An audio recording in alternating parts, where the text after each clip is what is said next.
scrolling through Twitter on Monday morning, and I came across the clips from the Bill Simmons podcast. And Bill was talking about the Celtics sale, which is still in the early stages of developing bidders and figuring out what this team is going to be worth and who his team is going to be sold to. But Bill put into the universe something that's been talked about a little bit over the last couple of months, and that's this idea that Jeff Bezos could jump into the mix and purchase the Celtics. Now, Bill said that the Celtics are going to be asking for about $6 billion. I agree with that. That's a number I've heard as well. I think the low water mark for the Celtics was probably going to be about $5 billion. Like, that's probably the low mark for the Celtics. And given the state of the team, the fact that they are a glamour franchise, $6 billion I don't think is out of the question.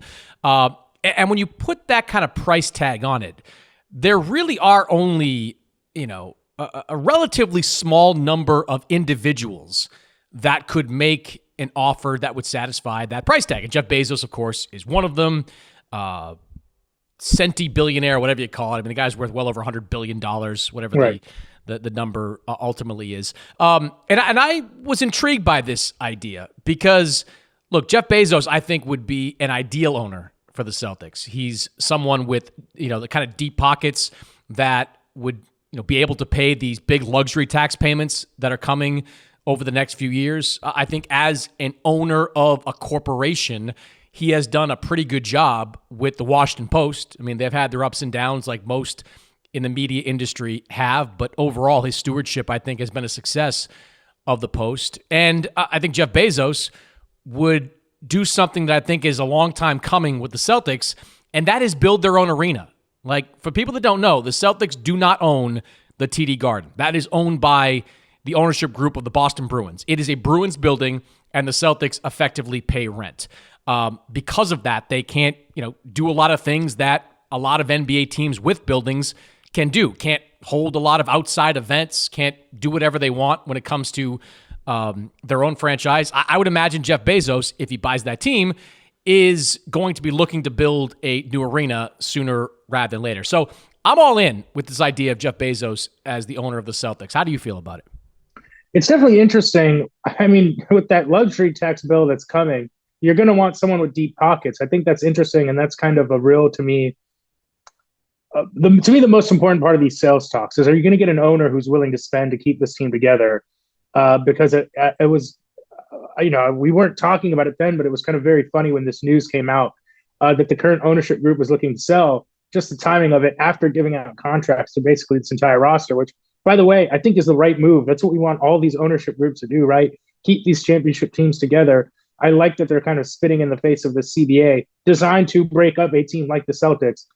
But you're going to want an owner who can come in there and frankly, have the cash to shell out to keep this team together for as long as possible. So I think that, to me, if you're a Celtics fan or just a fan of the idea of the team stay together, you want a Bezos type coming in that's going to be able to afford how expensive it's going to be. It's going to be the most expensive team in NBA history. I think maybe if not this season, next season for sure. So that to me is the most important part of the sale. Can you get someone in who can right away, off the jump, off the rip, pay what it takes to keep the roster together?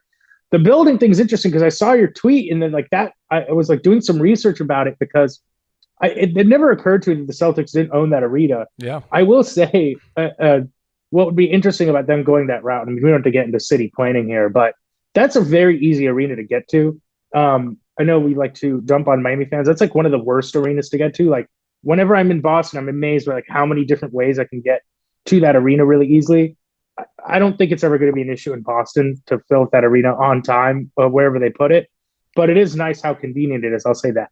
Well, look, Boston is a city built on public transportation. It's a lot like New York in that sense. So if you did build it in another area, there either would be already public transportation built in, or they would find a way to build out to it, right? You would quickly have avenues to get there via the red line, the green line, the orange line, all the lines that are around Boston. So I'm less concerned about that. They do have a lease with TD Garden, which takes them into the 2030s, I believe. So that's inherently problematic. But look, I think the idea of Bezos coming in, buying the team, building an arena. Hey, how about bringing a WNBA team into Boston? Why is there not a WNBA team in Boston. Like the Connecticut Sun are going to have a game against the LA Sparks on Tuesday at TD Garden, and it's already sold more than 19,000 tickets. Like, as someone that grew up in Boston, the summertime is Red Sox time, right? But when the Red Sox suck, which they often do, there are a lot of fans looking for a place to go and a lot of fans looking for a team to support.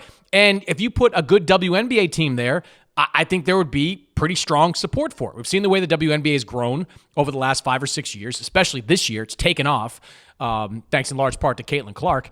So I think, Bezos could bring a WNBA franchise in with the team as well. I just think it makes a lot of sense. Now, there is still, and I've reported on this before, there still is support internally for Steve Pagliuca, who is the minority owner of the team right now, who wants to be the majority owner, who wants to buy the Grousbeck family's share of the team. But can he put together the money that satisfies the financial demands of the Grousbecks? Make no mistake here, they're not giving anybody a hometown discount. That $6 billion number is real. Like, they are going to go for the best possible offer, regardless of who is writing that check. So if Pagliuca can do it, they'll certainly be willing to deal with him. But I think Jeff Bezos is a really interesting name to watch for the Celtics moving forward. So. For sure. And we know that he's been interested. I mean, there was a lot of talk about him trying to buy the Commanders, and maybe Daniel Snyder just turning down a better offer just because he didn't want to sell to Bezos. That's interesting.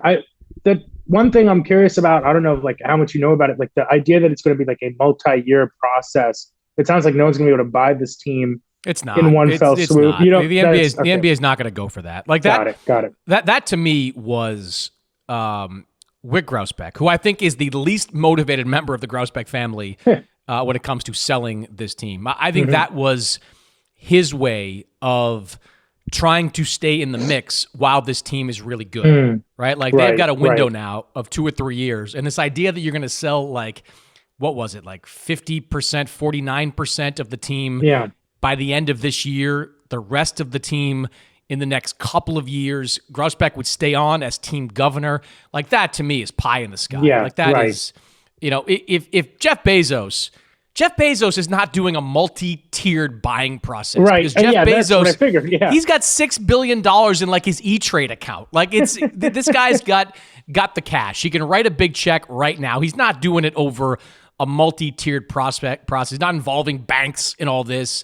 Like he's just writing a check, and that's going to be the end of it. Of course, there's more to it than that, but it's pretty fundamental when it comes to Jeff Bezos. So no, I don't. I think when the dust settles, you're probably going to see this team bought in one fell swoop. And that's the way the NBA wants it too. I mean, they still feel burned over the Timberwolves process. Like there's no doubt the way that thing has become a mess, and it's still a mess, lingers with the NBA. So I'm expecting this to once they agree on a buyer, especially if it's Bezos, I don't expect this to be a multi-tiered process. I think it happens relatively quickly.